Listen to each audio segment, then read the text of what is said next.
So hello guys, সকাল সকাল ঘুম থেকে উঠে আমি স্নান কমপ্লিট করে নিয়ে পুজো দিয়ে দিচ্ছিলাম। পুজো দিতে দিতে মনে পড়লো যে আজকে আবার নেমন্তন্ন বাড়ি আছে, সেখানে আবার যেতে হবে। আর এই যে এই সিংহাসনটা দেখছো তোমরা, সেটা আমি নতুন কিনেছি। আর এর ওপরের আর্টগুলো আমিই করেছি। আর্টগুলো কেমন হয়েছে তোমরা একটু কমেন্টে জানাও। পুজো কমপ্লিট করার পর আমাদের ব্রেকফাস্টটা আমরা সেটে নিলাম, সেটা হচ্ছে চা আর চাল ভাজা। এইদিকে দেখি আকাশের অবস্থাটা একটুকু ভালো না, বৃষ্টি পড়ছে।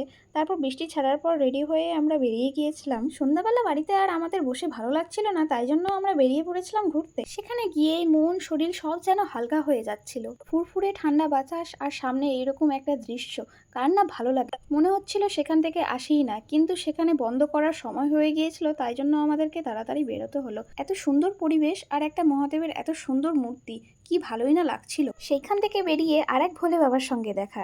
ফাইনালি আমরা বাড়ি যাচ্ছি আর ও আমাকে গান করে শোনাচ্ছে। ঢেউ তুই আমার কাছে চাদরে মোড়ানো রাত, এদেরকে পেয়েছি হঠাৎ।